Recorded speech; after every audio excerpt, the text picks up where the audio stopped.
Goedenavond, Koningsdag. Zo ging het eraan toe in Zeeland.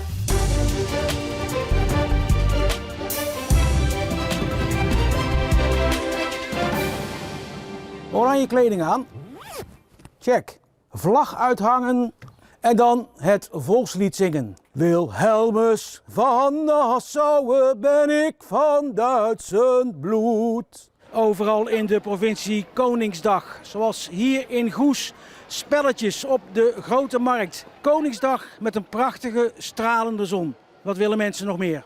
Wij zijn hier met de dansschool voor de gemeente Goes. Waar we allemaal spelletjes aan doen. En jij staat bij welke afdeling? Ik ben bij zaklopen. Ga je zaklopen? Ja. Oh, wat leuk. Nou, dan kijken wij eventjes met jou mee als je dat goed vindt. Ja? Ja. Ja. Oeh. Hoe belangrijk is dat, zo'n dag voor dit dorp? Ja, dat is heel belangrijk. Ja, het leeft gewoon en iedereen komt gewoon hier naartoe. Is gewoon super gezellig en gewoon heel erg uniek dat het gewoon nog steeds kan. Ik heb er niet op getraind. Aan de broek kan ik helemaal niet de handen, want eerst in de broeken, maar ja, dit op zich wel. Je bent best lang, volgens mij kan je met je tenen op de grond. Echt niet? De kleedjesmarkt in Terneuzen, ik heb het idee dat het elk jaar drukker wordt, hè? Ja, het wordt ieder jaar drukker, ja. Je moet wel op tijd zijn voor een goed plekje. Hoe laat was u weer? Ja. Ik was hier zelf om 2:30. En ja, dan begint het al. Dan komen de echte opkopers al, ja. Al wat kwijt? Ja, de helft. Rokken, kleedjes, €5. Kijk, het gaat heel vlug. Is toch gezellig? Ja, heel gezellig. Ik zou naar Amsterdam kunnen gaan, maar doe ik niet. Het is gezellig hier. Een man van 84 uit Axel is overleden na een onwelwording in de auto vanmorgen in Terneuzen. Tijdens het incident raakte hij ook in botsing met een andere auto. De inzittende van dat voertuig raakte alleen licht gewond. Vanwege het ongeval was de weg tijdelijk afgesloten. En het is er gelukt. Na exact 33 uur rennen, zweten en scoren zette een groep van meer dan 40 hockeyers in het Omnium in Goes een wereldrecord op hun naam. Ze speelden officieel de langste zaalhockeywedstrijd ooit. En met die titel staan ze nu dan ook in het Guinness Book of Records. Bovendien hebben ze ruim €50.000 opgehaald voor het goede doel.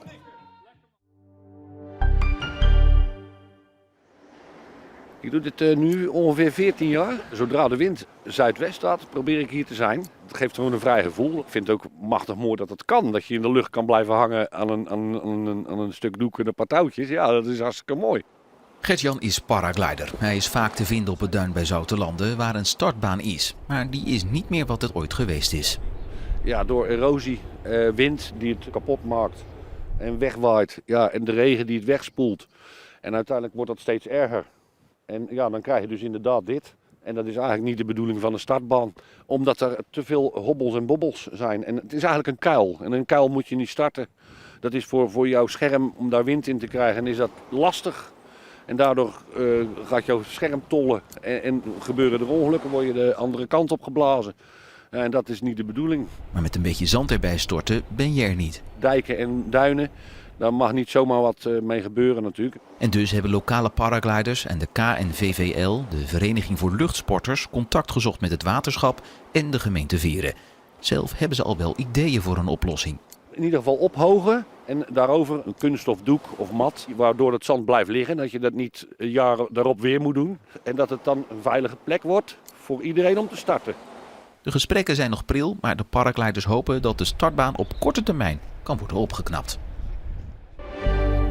Al jaren had Willeke de Gelder een droom. Een christelijk inloophuis waar iedereen terecht kan voor een praatje.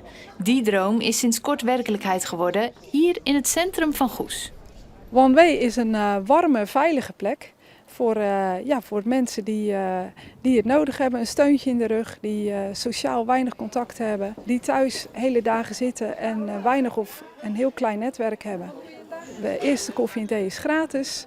En dan vragen we of bij de mensen aan tafel mogen komen zitten als ze daar behoefte aan hebben. En dan maken we een praatje met ze. Ik zit echt helemaal gemak hier hoor. De initiatief vind ik echt heel goed. Daar sta ik helemaal achter. Ontzettend vriendelijke mensen. Want de eenzaamheid neemt toe. Normaal, in een zaak hebben ze ook minder tijd voor je, dat is begrijpelijk. Maar hier kun je wel vragen en een praatje maken. Dat is ook natuurlijk heel erg leuk. Ja. Het inloophuis is op maandag, woensdag en vrijdag open. Op zaterdagavond wordt er een jongerencafé georganiseerd. Daar willen we graag dat de jongeren de verbinding zoeken. Echte vriendschappen maken. Jongeren zijn ook heel eenzaam. Die zitten dan thuis te gamen en hun wereldje is ook heel klein geworden. Het inloophuis wordt draaiende gehouden door zo'n 40 vrijwilligers. Initiatiefnemer Willeke hoopt dat dat aantal nog toeneemt, zodat op termijn de openingsdagen uitgebreid kunnen worden. De Koningsdag van dit jaar verliep erg mooi. Eerst hadden we bewolking, maar later kwamen er brede opklaringen en flink wat zon. Ideaal weer dus voor de Koningsspelen en ook de Vrijmarkt. Morgen krijgen we stapelwolken, zon en later mogelijk een enkele bui. Het wordt 16 tot 21 graden en ook de dagen daarna verlopen zonnig en droog met een verder oplopende temperatuur richting 20 tot 23 graden. Tot zover. Meer Oranje vind je in de app en op de website. Fijne avond.